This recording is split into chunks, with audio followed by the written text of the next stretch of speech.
Star Wars 7x7, episode 2785.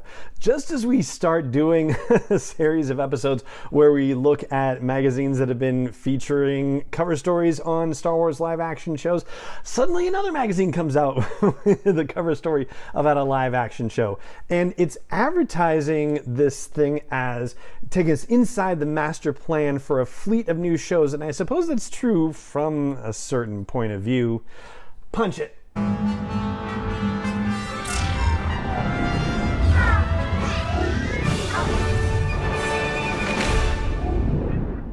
Hey Rebel Rouser, I'm Alan Voivod and this is Star Wars 7x7, your daily dose of Star Wars joy.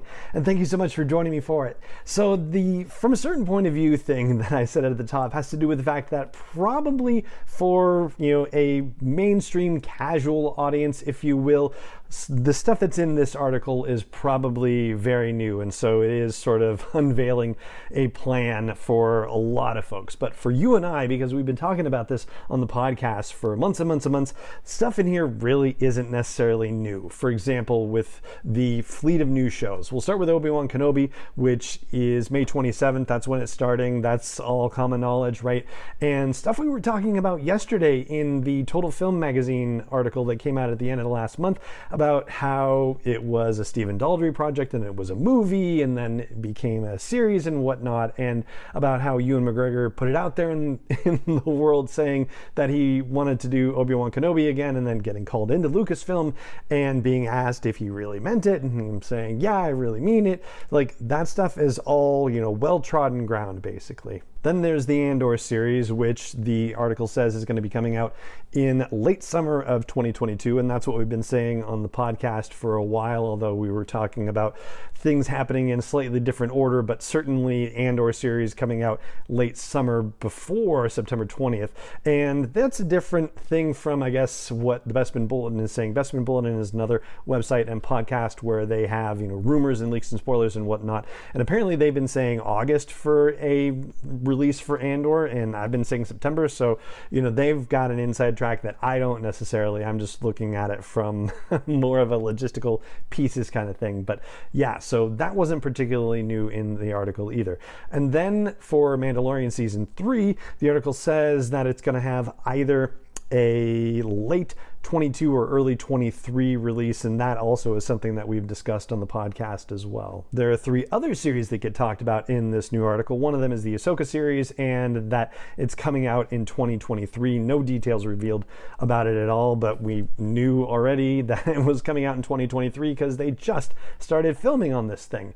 As far as the Acolyte goes, Leslie Headland series set in the High Republic, well, we found out a little bit more about that they are in the midst of casting and that the writing is, quote, largely complete, unquote, but details about it being sort of a mystery thriller kind of thing, that's already been out there. I think the thing that we learned possibly the most about is an as yet untitled series. It's going by the codename Grammar Rodeo, which is a Simpsons episode reference, and apparently Bestman Bulletin reported about that back in February, that something was slated to start filming in June related to whatever this series is. All we know about it from this new article, and this is one of the new things, is that it is casting for 4 11 to 12-year-old characters, and that it takes place in the post-Return of the Jedi reconstruction period of the galaxy, and it's supposed to harken back to the types of stories that Amblin Entertainment used to tell in the 80s. So think E.T. and Explorers and that sort of thing. Or the Goonies even, right? So yeah, those kinds of movies.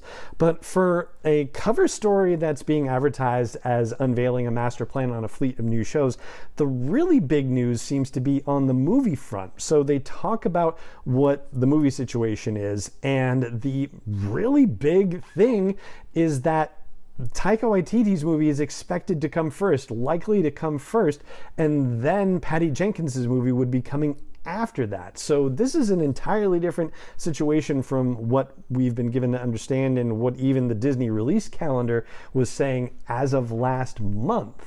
But that's just in the narrative reporting of the article. It's not actually a direct quote from Kathleen Kennedy per se. However, if it's true, if it's accurate, then it means that we're not getting a Star Wars movie in December of 2023, because There's no way that Taika Waititi is going to be ready by December of 2023 for a Star Wars movie. It's just impossible. He should already be going into principal photography for it. He should already be filming if that was going to be the case.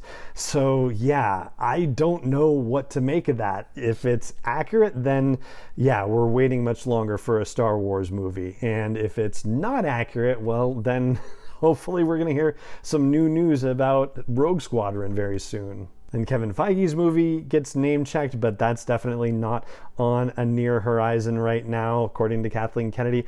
And as far as Rian Johnson's trilogy, well, the word backburnered gets used in the narrative, and Kathleen Kennedy says that Ryan's incredibly busy with the Knives Out movies and his big deal with Netflix. So not canceled, just put on the back burner. Although there is another comment about how Kathleen Kennedy said that they're not necessarily trying to think of things in trilogies, but think of things in terms of persistent storytelling. And since Rian Johnson's movies were supposed to be a trilogy, well, yeah, I wonder about that.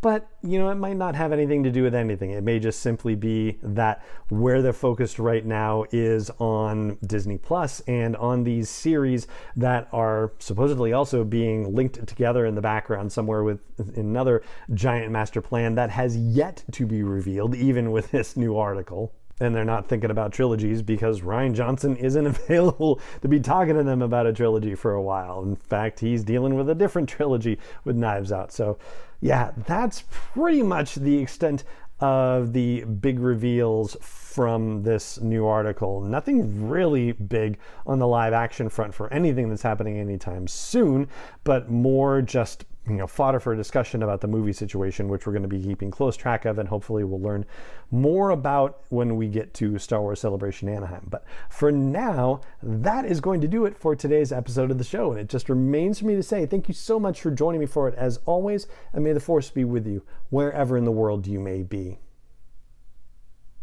7x7 is not endorsed or sponsored yet by Lucasfilm Limited, Disney, or 20th Century Fox, and is intended for entertainment and information purposes only. Star Wars, the Star Wars logo, all names and pictures of Star Wars characters, vehicles, and any other Star Wars related items are registered trademarks and/or copyrights of Lucasfilm Limited, or their respective trademark and copyright holders. May the Force be with them. All original content is copyright 2021 by Star Wars 7x7. We hope you love it.